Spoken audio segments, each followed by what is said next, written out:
All right, it's your boy Sir Wilkins here. I'm with two men that are more jacked than me. I'm with two men that are more athletic than me. I'm with two men that just are the definition of sports entertainment. And sometimes I shouldn't be interviewing people, but I'm with Chad Gable and I'm with Otis here. I'm excited. How you guys feeling? What an intro! Oh, yeah, I mean we can't even top that. I don't know if we're more jacked than you, brother. Yeah, brother. Look at them arms. Look at them biceps. You guys ready to go, brother? So, question is, first things first, training regimen. How are you guys training in the ring? I mean, training outside the ring to prepare to be in the ring. Talk to me. Starts with coffee. Strong Coach coffee, baby. How many cups of coffee? He likes to do one a day or two a day. So yeah, 2 a day. That's it? Well, that's it now. It used to be like, I've dialed back a lot. I've forced myself to. I used to drink an amount of coffee that would blow your mind. It would kill a small horse, without a doubt. Not just coffee, caffeine, like unreal amounts. But it was just too much, man. Ridiculous. It just blew. So now I limit myself 1 in the morning, chill for a bit, 1 in the afternoon. 2 cups. 2 cups? 2 cups and deadlifts. That's all it is. Keep things simple. Simple workouts. Don't overthink it. Just grind, baby, and just get into it. Set the tone. But just so you know, there's no regulation on the size of those cups. One could be 20 ounces, one could be 40 ounces. So, but 2 cups regardless. Just like 8 quad shots in 1 cup. So to be honest, I'm trying to dial back on caffeine right now. Oh yeah. So I'm gonna sound crazy. I kind of calculated how much it was.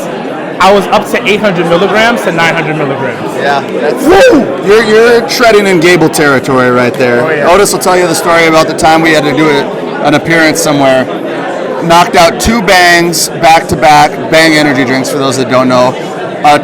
Venti coffee from Starbucks. Chilled, did the thing, had another coffee, went in the car and fell asleep. I couldn't believe it. That's when I realized. I couldn't believe it. I'm sitting there cranked up. Yeah. I had half what he had. He was over there snoring. Really? That's when I realized I had a problem. That's how bad it was getting bad. Yeah. So now that you guys are a team, how did this come together? Because I feel like the chemistry between y'all is like you guys know each other for years, unless you guys didn't know each other for years. Yes, we did. Okay. Years, man. Yeah. Talk to me about your relationship with each other. Yeah, so for those that don't know, it goes back to 2010. We've been friends through amateur wrestling. We trained together at the Olympic Training Center in Colorado Springs. Basically lived in the same kind of dormitory complex. And then so when UFC was super popular at the time and everyone was going to watch the UFC pay-per-views, Otis and I were in our little man cave watching old wrestling pay-per-views every weekend between training sessions and all that stuff. So we were fully obsessed, man. We discovered each other's love for pro wrestling and just became best friends. And here we are, 10, 12 years later, whatever it is, and thriving. Yo, that was tears right there. Because I was expecting, we just became friends, we're cool. But this is deep. I mean, it is crazy. Like I remember the first time we were on TV together. It was a scene where I was walking backstage and he comes in with the Gable method, and it was kind of like surreal. Going like I never would have thought back when we were in the man cave that we would watch wrestling that we'd be together at one screen. So it ended up being. Now we're teaming how many years now? Yeah, man, it's going on 3 years. Yeah. So question, from that amateur background, Olympic type of training, did anybody ever, like the people within your community, ever say like, you guys are doing the WWE? Yeah. Did they give you that look like, oh? Yeah. Nah. They were fully, Okay, I like to hear that. Fully supported, babe. Because again, it's it's weird because I think that stigma kind of died a while ago. It was definitely around in the '90s where that whole amateur wrestling community would be standoffish to what we do, but it's kind of gone by the wayside. More so because why wouldn't you we've loved this our whole life. So if the career opportunity was there, why wouldn't we do it? It's been my dream was to be in WWE. Be a pro wrestler long before I ever dreamed of the Olympics or anything. So the opportunity presented itself. Wouldn't I be dumb not to take it? And I think people have kind of come around to that, whether it's this or UFC, whatever people go on to after amateur wrestling. But there is no other than coaching, like there's no career in amateur wrestling after you're done. Like you're just done. So it's cool. They've also embraced it a bit too. Like I took my name from Dan Gable, famous amateur wrestler for those that don't know, Olympic gold medalist, and he's fully supportive of WWE. Like one of the most famous amateur wrestlers in American history. Fully supportive, like gave me his blessing to use his name. And so if in amateur wrestling, if you have Dan Gable's blessing, like you've got everybody's blessing. So like it's good, man. Do you guys ever talk to Kurt?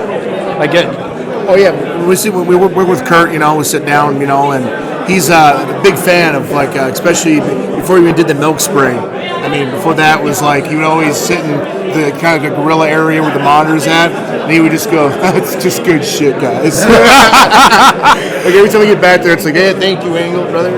All right, I asked everybody this. Yep. Rumble's over. You want to chill out. Everybody's on their their diet plan. Yeah. What are you eating? Just cheat meal type of style. What are you eating? Anything with meat and cheese. My man, baby. my man. Man, if I had my choice, I'd take Otis up the road. We'd find the best Mediterranean restaurant we can find. Take over 2 tables and order every kind of meat, lamb, chicken, beef, steak, everything you can imagine, and the saltiest fries you can imagine, and a nice red wine. You went from big meats to sexy red. Yep. That's my kind of night, baby. Combo, brother. I love it. Gentlemen, thank you so much. You have blessed my day with your presence. Thank you. Best us, brother. And once again, this is Sir Wilkins here with these amazing men who are just absolutely red wine sexy. Peace.